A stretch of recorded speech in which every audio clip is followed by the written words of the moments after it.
Assalamualaikum warahmatullahi wabarakatuh. Perkenalkan, nama saya Febri Setiawan, mahasiswa PPG Prajabatan IPS Universitas Negeri Yogyakarta, gelombang 1 tahun 2022.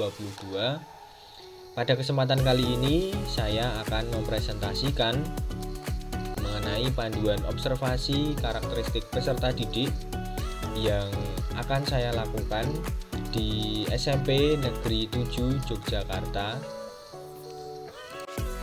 Selanjutnya perlu kita ketahui terlebih dahulu pentingnya memahami karakteristik peserta didik sebelum kita memberikan pembelajaran, yaitu guru perlu memahami karakteristik peserta didik agar dapat memberikan pembelajaran yang sesuai kebutuhan peserta didik, sehingga nantinya peserta didik dapat belajar sesuai dengan minat dan bakatnya.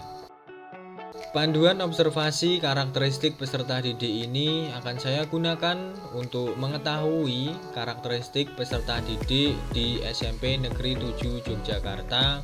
Kelas sasaran observasi adalah kelas 7E. Pertama, mengenai budaya kelas. Jadi, bagaimana guru dan peserta didik melakukan kesepakatan kelas? Bagaimana guru menekankan nilai-nilai profil pelajar Pancasila kepada peserta didik?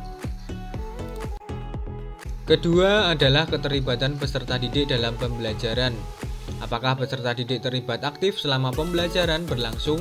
Dalam bentuk apa saja keterlibatan peserta didik dalam pembelajaran ini? Bagaimana guru menekankan nilai-nilai profil pelajar Pancasila kepada peserta didik? Jika iya, bagaimana guru memotivasi peserta didik untuk terlibat dalam pembelajaran? Jika tidak, mengapa peserta didik tidak termotivasi dalam pembelajaran?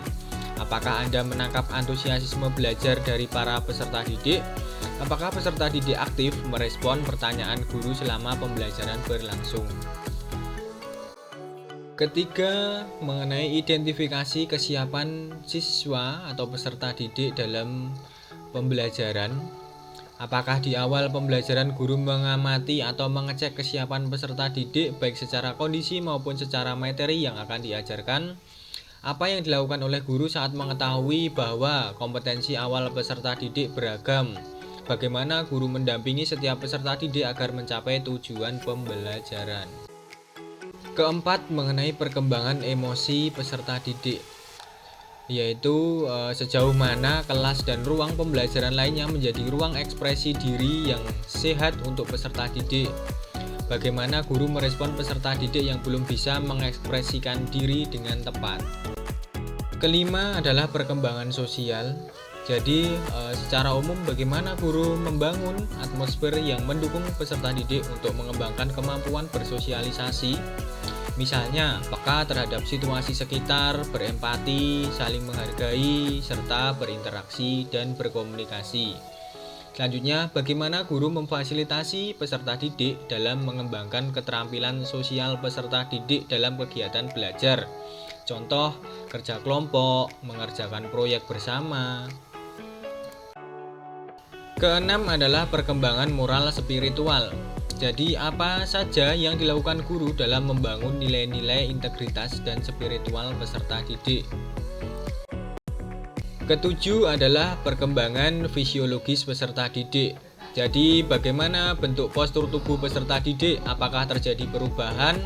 Bagaimana percepatan pertumbuhan tinggi badan? Apakah pertumbuhan tinggi badan juga diiringi dengan berat badan? Apakah ada tanda-tanda pubertas yang terjadi pada peserta didik? Kedelapan adalah perkembangan kognitif. Bagaimana peserta didik menguasai penalaran dan berpikir secara abstrak? Bagaimana peserta didik menyadari dan memperhatikan kepentingan masyarakat? Bagaimana peserta didik menarik kesimpulan dari informasi yang peserta didik dapat? Bagaimana peserta didik memahami konsep yang bersifat abstrak seperti nilai dan cinta? Bagaimana peserta didik mengembangkan hipotesis deduktif untuk mengatasi permasalahan? Bagaimana peserta didik melakukan refleksi diri? Bagaimana peserta didik menggunakan bahasa yang mudah dipahami? Bagaimana peserta didik mengemukakan gagasannya? Yang terakhir adalah tentang motivasi belajar. Jadi, apakah terdapat hasrat dan keinginan berhasil dari peserta didik dalam belajar? Apakah terdapat dorongan dan kebutuhan dalam belajar? Apakah terdapat harapan setelah melaksanakan pembelajaran? Apakah terdapat penghargaan dalam belajar? Apakah terdapat lingkungan belajar yang kondusif sehingga memungkinkan seorang peserta didik dapat belajar dengan baik? Demikian presentasi mengenai panduan observasi karakteristik peserta didik yang telah saya susun. Terima kasih, saya akhiri. Wassalamualaikum warahmatullahi wabarakatuh.